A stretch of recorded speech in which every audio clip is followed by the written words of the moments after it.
그때의 천국은 마치 등을 들고 신랑을 맞으러 나간 열 처녀와 같다 하리니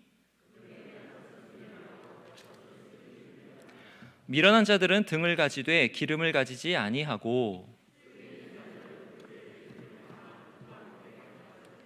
신랑이 더디옴으로 다 졸며 잘세. 이에 그 처녀들이 다 일어나 등을 준비할세.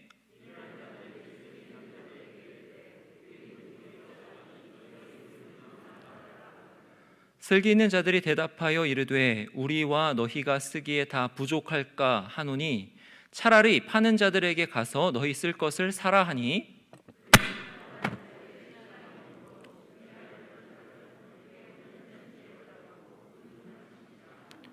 그 후에 남은 처녀들이 와서 이르되 주여 주여 우리에게 열어주소서.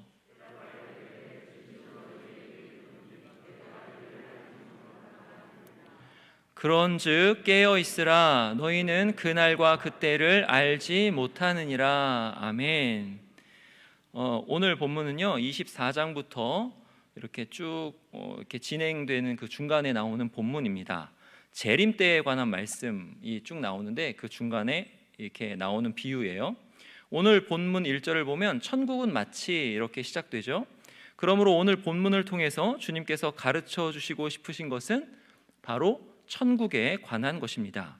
천국에 관한 것인데 특별히 천국 백성이 마지막 때를 어떻게 살아가야 하는가에 관한 말씀입니다. 오늘 설교는 크게 세 부분으로 구성됩니다. 첫 번째로 천국에 대해서 살펴볼 거예요.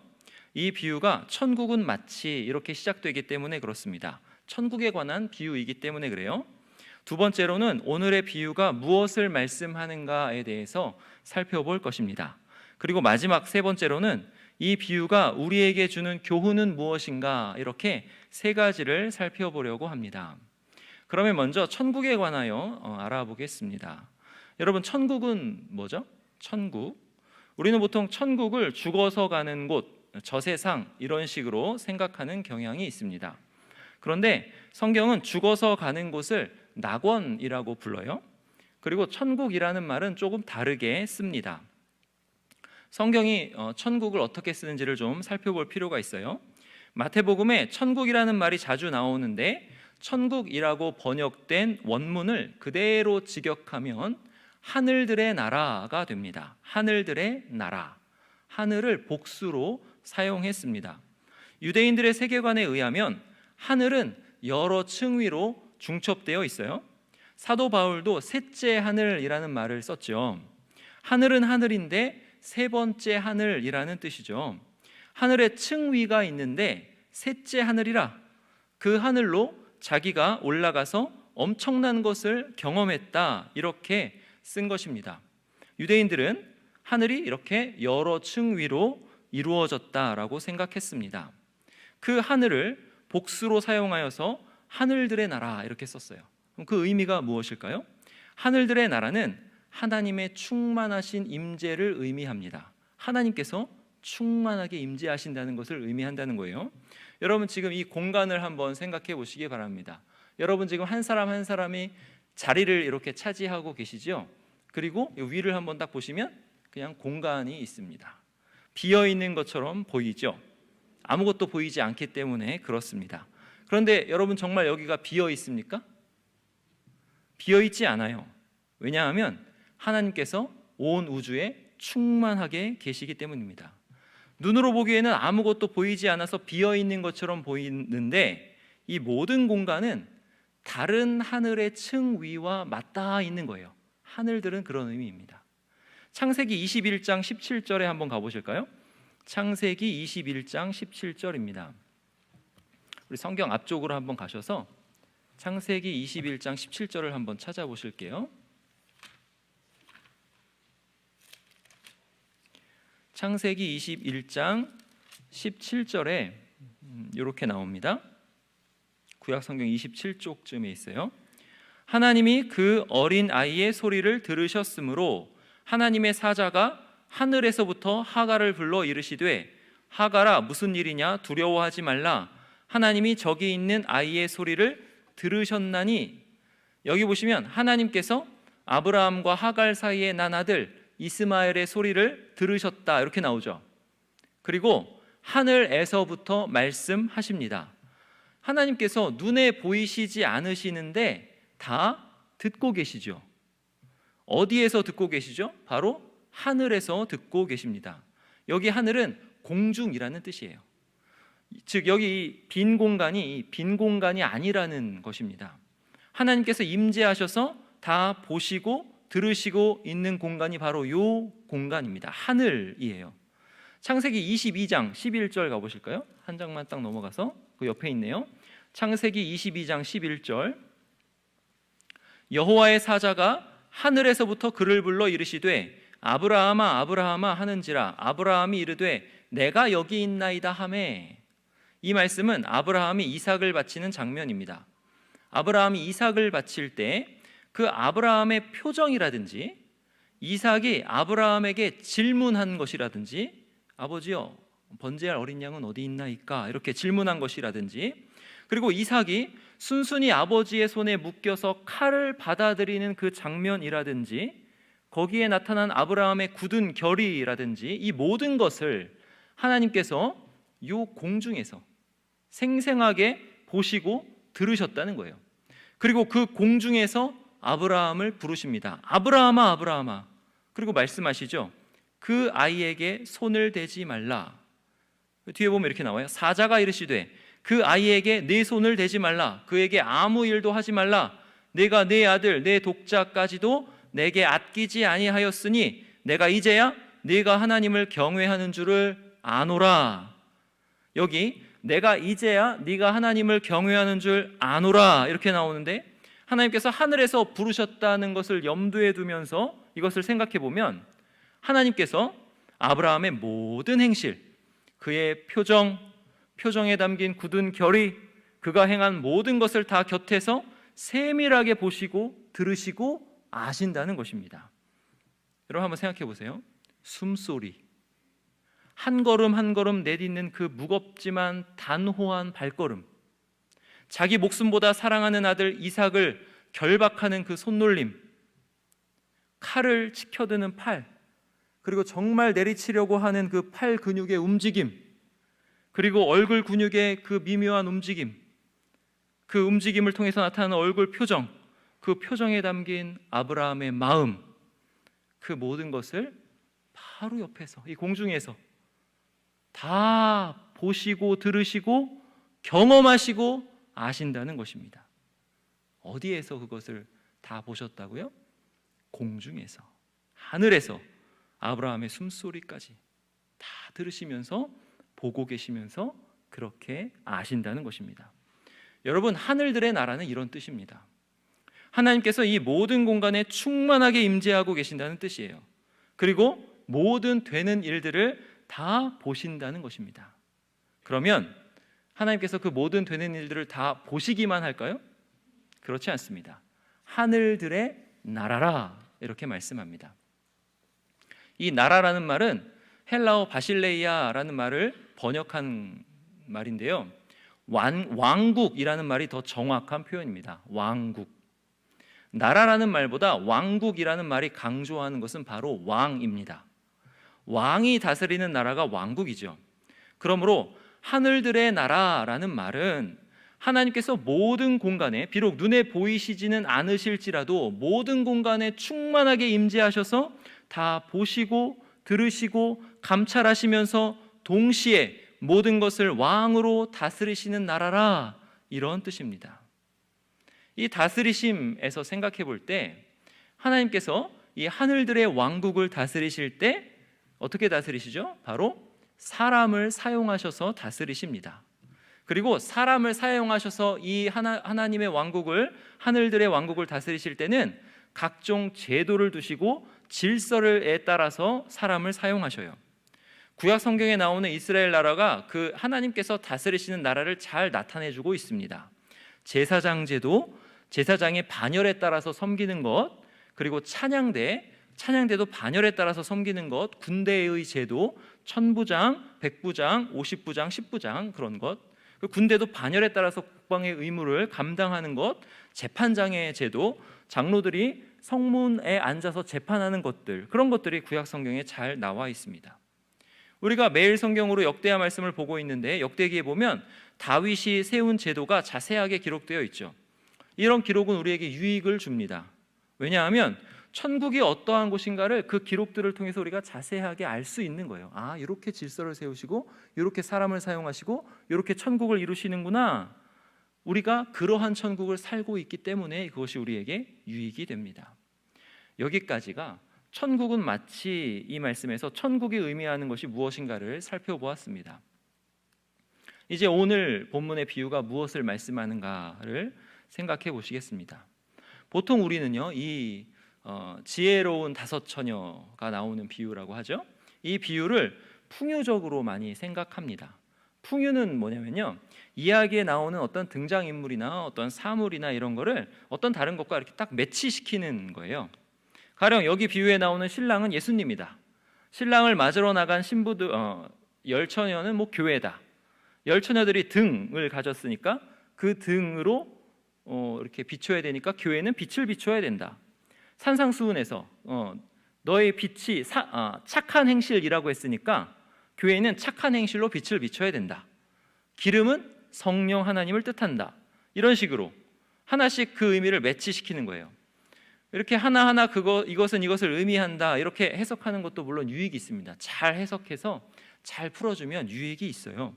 그런데 이게 그렇게 해석하면 오늘 본문이 잘 시원하게 해석이 잘 안 돼요. 그리고 오늘 본문에서 핵심적으로 말씀하는 것을 놓칠 수가 있습니다. 여러분 한번 잘 생각해 보세요. 오늘 본문에 신랑이 예수님은 맞는 것 같죠? 예수님 맞는 것 같아요. 그럼 신부 어디 있죠? 신부? 성경은 예수님의 신부로 교회를 말씀하는데 여긴 왜 들러리 처녀들이 교회라고 우리가 생각하죠? 이런 의문이 드는 겁니다. 하나하나 다 매치가 안 돼요. 그리고 빛을 착한 행실이다 이렇게 딱 해놓으면 이 비유가 가르치려는 진리가 너무 도덕적 윤리적으로 해석이 돼요.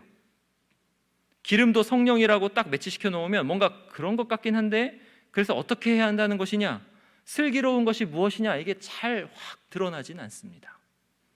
그럼 여러분 이 비유는 어떻게 해석을 해야 할까요?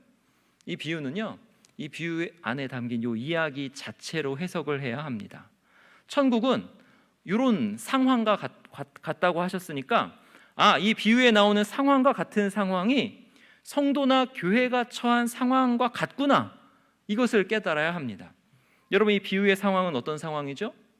혼인잔치의 상황입니다. 10절 한번 보세요. 오늘 본문 10절입니다. 거기 보시면 그들이 사러 간 사이에 신랑이 오므로 준비하였던 자들은 함께 어디에 들어가고요?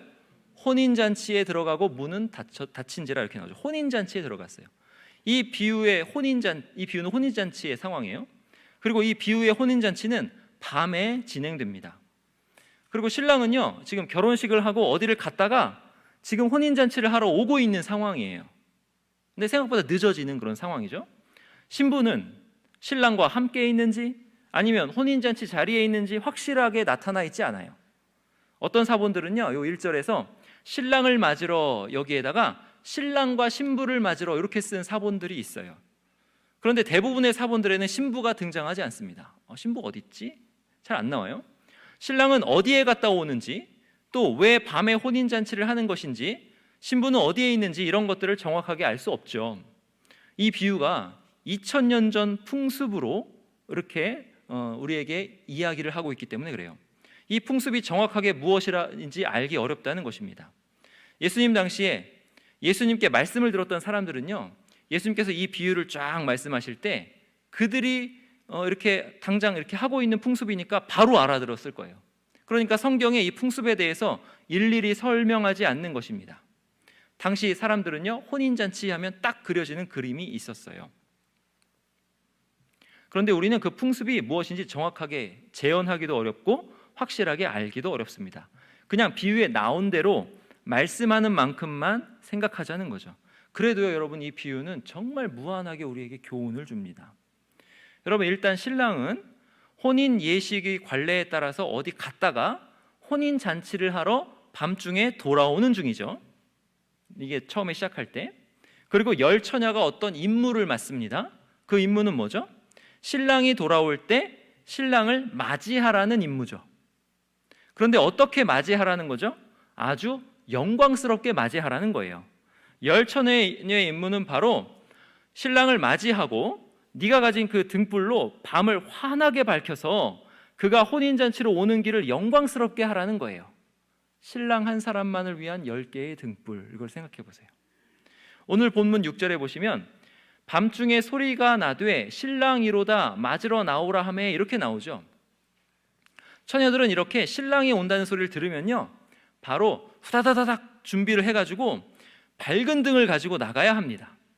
그 전에 다 졸며 잤어요. 그러니까 이들에게 졸며 자는 것은 문제가 되지 않습니다. 왜냐하면 이들의 임무는 안 자는 것에 있지 않고 등불을 들고 나가는 것에 있기 때문에 그래요. 그래서 신랑이 온다는 소리를 들으면 그때부터 임무 시작이에요. 후다다다닥 준비해서 밝은 등을 가지고 나가야 합니다. 나가서 거리를 환하게 밝히면서 신랑을 맞는 거예요. 신랑을 영광스럽게 하면서 맞이합니다. 맞아들이고 이제 나갔잖아요. 이제 나간 만큼 돌아와야 돼요. 그 상당한 거리를 밝은 등으로 밝히면서 혼인잔치에 들어가는 주인공인 신랑을 영광스럽게 해야 하는 거예요. 이런 임무가 이 열처녀들에게 주어졌다는 거죠. 여러분, 이 땅에 임한 천국은요 혼인잔치로 진행되어 가고 있습니다. 아까 천국 얘기했는데 천국은 지금도 진행되어 가고 있어요. 하나님의 다스리심은 천국의 진행으로 이렇게 다스리시고 계십니다. 진행되는데 혼인잔치로 진행되어 가고 있습니다. 요한계시록 19장 9절에는요 어린 양의 혼인잔치가 나와요. 그리고 에베소서 5장에는 교회의 머리이신 그리스도께서 남편으로서 교회를 사랑하시고 돌보시고 교회는 아내와 같이 그리스도께 순종해야 한다고 나옵니다. 이렇게 혼인잔치로 천국이 진행되어 가는데 그 진행되어 가는 중에 임무를 맡은 사람들이 있다는 거예요. 이게 비유에서 아주 중요한 부분입니다. 이 임무는 어떤 임무냐면 밤중에 신랑이 올 때에 신랑의 앞길을 환하게 비추는 연등 행렬과 같은 것을 만들어서 신랑을 영광스럽게 혼인잔치로 맞이하는 임무입니다. 오늘 본문에 등불이라고 나오죠. 근데 이 등불은요 조그만 등이 아니라 아주 큰 등불이에요. 횃불이라고 번역되기도 하는 등불입니다. 이 큰 등불을 막대기 끝에 달아놓은 그런 등불입니다. 여러분 한번 생각해 보세요. 10명이 딱 양쪽으로 쭉 도열해서 아주 밝게 빛나는 큰 등불을 들고 확 나가서 신랑을 맞아가지고 혼인 장소로 쭉 걸어서 이렇게 옵니다. 인도해 드립니다. 이게 여러분 신랑에게 얼마나 큰 기쁨과 영광이 되겠습니까? 그런데 열처녀가 다 그 임무를 성실하게 수행했나요? 오늘 비유에서는 슬기로운 5처녀와 미련한 5처녀가 나옵니다. 다 같은 나이 또래의 처녀들이에요. 특별히 처녀들이라고 썼어요. 같은 나이 또래의 여자들이라는 것입니다. 아마 들러리로 등을 가지고 서기 때문에요 복장도 비슷할 거예요. 나이도 비슷하고 복장도 비슷합니다. 같은 또래예요. 겉으로 보기에는 다 비슷할 거예요. 잘 구분되지 않을 수도 있어요. 그런데 주님께서는 그 중에서 5은 슬기롭고 5은 미련하다고 하십니다. 여러분 그러면 누가 미련하고 누가 슬기롭죠? 잘 보시면 자기가 맡은 임무를 이해하고 있는 처녀가 슬기롭습니다. 누가 미련하죠? 자기가 맡은 임무를 잘 이해하고 있지 못한 처녀는 미련합니다. 슬기로운 처녀들은요 신랑이 오면 신랑을 영광스럽게 맞이하는 것이 나의 임무지. 그러면 등을 준비할 때 기름도 넉넉하게 준비해야겠네? 이렇게 생각하는 거예요. 자기 임무에 초점을 맞춥니다. 자기의 임무가 자기의 외모를 뽐내는 데 있지 않음을 아는 거예요. 자기가 얼마나 예쁘게 생겼는지 또는 그 들러리의 복장이 자기에게 얼마나 잘 받는지 그렇게 자기를 생각하지 않고 자기가 맡은 임무를 생각해서 빛을 비추어서 신랑을 영광스럽게 하는 그것에 마음을 쓰는 거예요. 그래서 빛을 비추는 일을 잘 챙깁니다. 등만 챙기는 게 아니라 기름까지 따로 넉넉하게 챙기는 거예요. 왜요? 길을 환하게 비추어서 무사람들이 신랑을 기뻐하도록 하는 것, 그렇게 신랑을 영광스럽게 맞이하는 것이 자기의 임무이기 때문에 그렇죠. 등만 아니라 기름까지 챙겼다. 그것은 슬기로운 처녀들의 이러한 마음가짐이 드러나 있는 거죠. 그것이 드러나 있는 행동입니다. 여러분, 반면에 미련한 다섯 처녀는 어떻게 하죠? 이들은 슬기로운 처녀들과 나이도 비슷하고 옷차림도 비슷합니다. 마치 알곡과 쭉정이가 비슷하듯이, 곡식과 가라지가 처음에는 비슷하듯이 그렇게 비슷해요. 그런데 이들이 생각하는 것은 전혀 달라요. 이들의 정신은 딴 데가 있습니다. 이들은 밝은 빛을 비추어서 신랑을 영광스럽게 하겠다라는 생각이 없어요. 자기가 맡은 임무에 대해서는 소홀하게 여기고 있습니다. 어쩌면 이들은요, 자기가 맡은 임무보다 다른 데에 더 신경을 쓰고 있었을 거예요. 어쩌면 이들은 잔치자리에 오는 신랑 친구들에게 마음을 쓰고 있었을 수도 있습니다. 저기 내 미래 신랑감이 있을까? 이런 거죠. 나 이거 들러리 복장 입었는데 이거 나한테 잘 맞나? 이게 잘 어울리나? 이런 데 신경을 쓰고 있었을 수도 있어요. 아니면 혼인잔치, 와, 저 집 잘 사는 집인데 어떤 음식이 나올라나? 요새 이런 음식이 맛있는데 이 음식이 나올라나? 이런 생각을 했는지 모를 일입니다. 다만 확실한 것은 미련한 이 처녀들은 자기가 무엇을 해야 하는지에 대해서 마음을 쓰고 있지 않다는 거예요.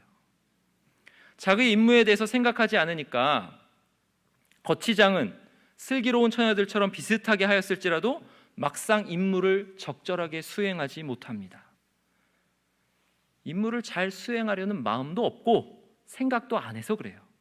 어쩌면 이들은 자기가 맡은 임무의 본질을 잘 이해하지 못했을 수도 있어요. 미련하다 그래요. 만약 자기가 맡은 임무를 잘 이해했더라면 어떻게 아무 생각 없이 등만 가지고 왔겠습니까? 등에 기름이 넉넉한지 잘 점검해야 하지 않았겠습니까? 혹시 신랑이 늦게 올 수도 있으니까, 그리고 어쩌면 신랑이 혼인잔치에 들어오기 전에 이렇게 들어오다가 신랑이 손님을 만났어요. 그럼 그 손님과 환담을 나눌 수도 있잖아요. 그러면 그 들어오는 길이 오래 걸릴 수도 있잖아요. 아, 그러면 여기 있는 등에 기름 가지고 충분할까? 생각해야죠. 그러면 여기 기름 따로 넉넉하게 준비해야 되겠네? 생각해야 했죠. 그러지 않았어요. 이런 생각을 전혀 하지 않고 등만 딸랑 가져오는 거예요. 겉만 똑같은 겁니다. 등만 딸랑 가져옵니다. 그래서 어떻게 되나요? 이들이 등만 가져온 결과 그들은 슬기로운 처녀들의 임무 수행에 방해가 돼요. 자기의 임무를 수행하지 못하는 것, 그래, 그 괜찮아요. 근데 슬기로운 처녀들의 임무 수행까지 방해를 합니다. 아주 심각하게 저해를 시켜요. 다른 이들에게 짐이 되는 거죠. 8절에 이렇게 나오죠. 미련한 자들이 슬기 있는 자들에게 이르되 우리 등불이 꺼져가니 너희 기름을 좀 나누어 달라 하거늘. 여기 우리 등불이 꺼져가니에서 꺼져간다는 말은 현재형으로 쓰였습니다. 이 말은 그 등불 안에 기름이 넉넉하지 못해가지고 사실은요, 기름 점검하지 않았으니까 기름이 거의 없는 거예요.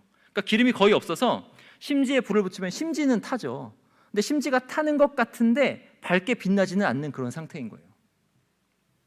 이렇게 등불을 들고 그 심지가 그렇게 간당간당한 걸 가지고 가는 거예요. 가다가는 신랑과 하객들 앞에서 수치를 당할 것이 뻔합니다. 굉장히 당황스럽고 부끄러울 거예요. 그제야 그들은 자기가 임무에 소홀했음을 깨닫습니다. 그래서 그들은 그때야 부랴부랴 슬기로운 자들에게 기름 좀 나눠달라 그래요. 그렇게 해서라도 자기가 부끄러움을 당하지 않으려는 거예요. 그런데 그렇게 하면 기름 준비하였던 슬기로운 자들도 임무를 수행하지 못하게 되는 거예요. 9절에 보세요. 슬기 있는 자들이 대답하여 이르되 우리와 너희가 쓰기에 다 부족할까 하노니 차라리 파는 자들에게 가서 너희 쓸 것을 사라 하니. 우리와 너희의 쓰기에 부족하다, 이 말은요, 지금 이게 그 거리를 이렇게 밝게 빛내면서 이렇게 와야 되는데 그 오는 길을 아주 환하게 비추면서 신랑을 영광스럽게 하면서 맞아들여야 되는데 그러기에는 10명분에 부족하다라는 거예요. 잘못하면 나눠졌다가는 10명의 등불이 모두 꺼질 판이라는 거예요. 그러면 어떻게 될까요? 그럼 이 혼인잔치를 다 망칠 수도 있는 거죠. 전부 수치를 당할 판입니다. 그러니까 슬기로운 처녀들이 어떻게 하는 거예요? 기름을 나눠주지 않는 거죠. 슬기로우니까. 이렇게 오는데 10명의 기름이 다 해서 다 꺼진다 봐요. 그리고 혼인잔치로 가는 남은 길은 어둡다고 생각해 보십시오. 그러면 안 되지 않는가 이거예요. 여러분, 우리 한국인은요, 우리를 굉장히 중시하죠. 우리 한국인은 우리를 중시합니다. 그거 정서장 좀 나눠주면 어떠냐? 참 매정하다. 이 비유를 보시면서 그런 생각 안 하셨어요? 근데 인물을 생각하면 그렇지 않은 것입니다. 그렇게 하다가는 혼인잔치 이 자체를 다 망칠 수 있는 거예요. 이렇게 미련한 자들은 천국의 해가 될 뿐만 아니라 천국의 임무를 성실하게 감당하는 사람에게 짐이 되고요, 임무 수행에 방해가 되더라, 이것입니다. 이 미련한 처녀들은요, 나중에 주여 주여 우리에게 열어주소서, 하지만 주인은 내가 너희를 알지 못하노라, 이렇게 대답하죠. 여기 알지 못한다라는 말씀을 잘 생각해 보십시오. 이 말씀이 얼마나 무서운 말씀입니까? 그런데 이 말씀은 정확한 말씀입니다. 평소에 천국에 대해서 생각하지도 않고, 천국의 임무에 대해서 생각하지도 않고, 또 자기가 어떤 임무를 가진 사람인가를 알지 못하고 사는 사람은요, 믿는 사람이 아닙니다. 믿는 사람이 아니니까 내가 너희를 알지 못한다 말씀하는 거예요. 그들은 하나님을 전혀 신경 쓰지 않는 사람입니다. 반대로 믿는 사람은 어때요? 천국을 생각하고 천국의 임무를 생각하고 충실하게 이행하고 주님께서 이루고자 하시는 바가 무엇인지를 알고 정확하게 이루어드리려고 애쓰는 사람, 그 사람이 믿는 사람이죠. 딱 슬기로운 다섯 처녀와 같은 사람입니다. 오늘 본문의 절정이 그래서 그런즉 깨어있으라, 여기에 있습니다. 그러면 깨어있는다는 것은 무슨 뜻일까요? 이제 마지막으로 이 비유가 우리에게 주는 교훈에 대해서 생각해 보겠습니다. 주님께서 우리에게 깨어있으라고 하실 때 우리가 생각하는 것은 예수님께서 재림하시기 전에 나는 죽을 것 같아, 그때까지 내가 살아있을 수 있을까? 그러면 깨어있다는 것이 무슨 소용인가? 이런 생각이죠. 사실 주님께서 재림하시기 전에 수많은 성도가 재림을 기다리다가 이미 죽었죠. 그들에게 이 본문은 어떤 교훈을 줄 것인가? 이런 의문이 남는 것입니다. 그런즉 깨어있으라, 이 교훈은요, 사실 이렇게 주님께서 이렇게 재림하실 때 딱 깨어있다, 정신 차리고 있다, 이런 의미라기보다는 너희는 슬기로운 다섯 처녀가 되라 라는 것입니다. 그렇다면 슬기로운 다섯 처녀처럼 살아야 한다는 것이 바로 우리가 받는 교훈입니다. 언제요? 종말의 때에 예수 그리스도께서 오시고 이제 다시 오실, 이때가 다 종말의 때인데, 이 종말의 때에 우리는 슬기로운 다섯 처녀처럼 살아야 한다, 이것입니다. 우리가 살아있을 때 주님께서 다시 오시면 참 좋겠습니다. 기다리는 마음으로. 근데 그렇게 해서 주님을 만나든지, 아니면 우리가 죽어서 주님께로 가서 낙원에서 주님을 만나 뵈옵든지, 우리는 이 땅에서 슬기로운 다섯 처녀처럼 살아야 합니다. 이게 바로 이 비유가 우리에게 주는 교훈입니다. 그러면 어떻게 사는 것이 슬기로운 다섯 처녀처럼 사는 것일까요? 첫 번째로 우리는 천국에 대해서 첫 번째로 살펴보았는데요, 하나님께서 충만히 임재하시고 다스리시는 하나님의 왕국, 이게 바로 천국이라고 했습니다. 그리고 하나님께서는 그 천국을 사람을 통해서 이루신다라고 했어요. 그리고 천국에는 제도가 있고 그 제도를 통해서 사람마다 질서 있게 사용하신다, 이렇게 말씀드렸습니다. 이것을 생각하시면 우리는 다 천국의 한 부분을 이루고 있구나, 이것을 깨달으실 수 있습니다. 우리는 다 천국의 한 부분을 이루고 있습니다. 천국의 한 부분을 이루고 있다는 말은 무슨 뜻이죠? 천국의 한 부분에서 임무를 가지고 있다라는 뜻입니다. 출애굽기 18장으로 한번 가보시겠습니다. 창세기 뒤에 출애굽기 18장입니다.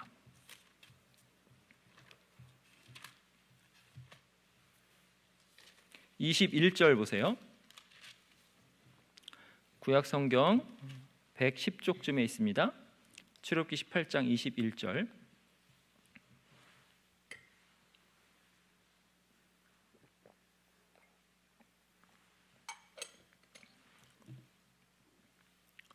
너는 또 온 백성 가운데서 능력 있는 사람들, 곧 하나님을 두려워하며 진실하며 불의한 이익을 미워하는 자를 살펴서 백성 위에 세워 천부장과 백부장과 50부장과 10부장을 삼아 그들이 때를 따라 백성을 재판하게 하라.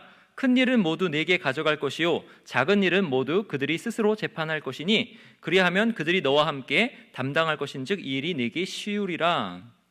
여기 보시면 천국의 재판장들이 나오죠. 근데 재판장들이 여기 보시면 10부장 붙어 있어요. 10부장, 50부장, 100부장, 1000부장 이렇게 있습니다. 근데 여러분이 만약에 가정을 이루고 계시는 가장이라면 여러분은 최소한 5부장 정도는 되시는 분들입니다. 5부장으로서 가정에서 하나님의 지혜로 억울한 사람이 없도록 공의로 재판해야 되는 재판장들이라는 거죠. 여러분 예전에 했던 프로 중에 우리 아이가 달라졌어요 라는 프로가 있어요. 그리고 요새 하는 프로그램 중에는 금쪽 같은 내 새끼라는 프로그램이 있어요. 근데 이 프로그램을 보면 부모가 얼마나 아이의 마음을 모르는지 몰라요. 아이의 마음 몰라요. 아이를 모르니? 아이를 훈육한다 치고 아이를 교육한다 하면서 훈육한다고 하면서 교육한다고 하면서 아이를 억울하게 합니다. 아이가 억울함이 쌓이면 어떻게 되죠? 이상 행동을 하는 거예요. 이상 행동. 억울함이 쌓였다는 거죠. 부모가 아이를 몰라줬다는 거죠. 얼마나 억울하게 했으면. 여러분 내가 만약 가장이라면 한 가정의 어머니라면 적어도 가정을 천국으로 만들어야 하는 의무가 있는 것입니다. 이게 우리의 임무예요. 그것이 나의 임무다 이렇게 여겨야 하는 것입니다. 사회에서도 직장에서도 마찬가지입니다. 내가 있는 자리에서 천국을 이루는 것이 바로 우리의 임무입니다. 하나님께서 그 일을 하라고 나를 그 자리에 두신 거예요. 거기서 천국의 임무를 이루라고. 그러면 그 일을 어떻게 잘 감당할 수 있을까를 연구해야 되지 않겠습니까? 아이를 기르는 사람이라면 첫 번째로는 성경 공부입니다. 하나님께서 무엇이라 말씀하는가? 그 성경 공부를 하고 육아책도 열심히 읽어서 하나님의 지혜를 구하면서 아이를 이해하려고 노력해야 됩니다. 정 이해가 안 되면 이런 거 우리 아이가 달라졌어요. 그 유튜브에 다 올라와 있습니다. 다 보셔야 돼요. 금쪽 같은 내 새끼도 다 보시고. 여러분 혹시 집에 그 애완견들 많이 키우시는데 개가 문제면 그 개 나오는 프로도 많이 있어요. 다 보시면서. 그게 참 저는 성경적이지 않다고 봅니다. 아이를 키워야지 개를 키우는 것은 성경적이지 않다고 봅니다. 그런데 초점은 그거예요. 이해하고 거기서 천국을 이루라는 거예요. 그게 우리의 임무라는 것입니다. 공부하셔야 돼요. 여러분 직장인이라면 성경 공부를 또 열심히 하시면서 성경의 직장에서 어떻게 하라고 하나 이렇게 열심히 하시면서 어떻게 하면 나의 임무를 잘 이룰 수 있을까를 배우고 노력해야 됩니다. 여러 일반 서적을 읽으시면서. 그런데 여기서 중요한 것은 교회입니다.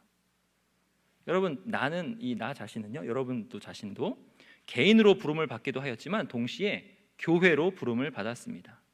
여러분 임무를 받은 사람이 한 처녀가 아니라 10처녀라는 것을 기억하시기 바랍니다. 신랑을 빛내고 혼인잔치를 잘 수행하려면 10명의 등불을 가진 처녀가 필요했다는 거예요. 10개의 등불이 있어야 했다는 거예요. 우리가 교회로서 각자 맡은 자리가 있는데 그 자리에서 내가 하는 일을 하나님께서 주신 임무로 여기시기 바랍니다. 여러분 집사의 직분을 받으셨으면 집사는 뭐 하는 직분이지? 이거 아셔야 돼요. 이걸 생각하시고 어떻게 하는 것이 하나님께 영광을 돌린 것인지를 생각하셔야 됩니다. 그래서 집사의 직분에 합당하게 일을 하셔야지 나오란다고 나오고 있으란다고 있고 아무 생각 없이 그렇게 하시면 안 된다는 거예요. 교회에서 봉사를 시키니까 아무 생각 없이 몸만 나와 계시면 안 됩니다. 집사는 집사대로, 장로는 장로대로, 구역장은 구역장대로, 구역인도자는 구역인도자대로 내가 무슨 임무를 맡았는가 이걸 아셔야 되는 거예요. 그럼 뭘 준비해야 될지도 나오는 거죠. 그렇게 교회가 잘 돌아가야 성도님들이 말씀을 잘 배우고 자기 자리에서 임무를 성실하게 수행하는 슬기로운 처녀들이 또 우리 성도님들이 될 수 있습니다. 우리가 교회로 부름을 받았다. 여러분 알곡과 가라지의 비유를 생각해 보시기 바랍니다. 알곡이 자랐는데 방해가 되는 가라지가 혹시 나는 아닌가? 슬기로운 5처녀가 임무를 수행하는데 오히려 그 임무를 저해하는 미련한 처녀가 나는 아닌가? 그리고 한 가지 더 생각하실 것은 10개의 등이 있었어야 되는데 5개밖에 없었다는 것도 생각해 보시기 바랍니다. 우리는 교회로 부름을 받았습니다. 마지막으로 우리에게 주는 교훈은 우리가 집중해야 하는 것이 무엇인가에 관한 것입니다. 우리는 어떤 일을 하든지요, 이상하게 자기를 먼저 생각하는 경향이 있습니다. 나를 먼저 생각하니까 남의 눈치를 봅니다. 저 사람이 나를 어떻게 생각할까? 이것이 이 일을 하는 데 있어서 제일 먼저 떠오르는 생각이에요. 저 사람이 나를 어떻게 생각할까? 저 사람이 나를 어떻게 평가할까? 그러나 우리가 맡은 임무는요, 신랑을 영광스럽게 하는 임무입니다. 신랑을 영광스럽게 하는 임무예요. 아주 단순한 임무입니다. 우리는 모든 사람을 다 좋게 하는 그런 임무를 맡은 사람이 아니에요. 오직 신랑만 영광스럽게 하면 됩니다.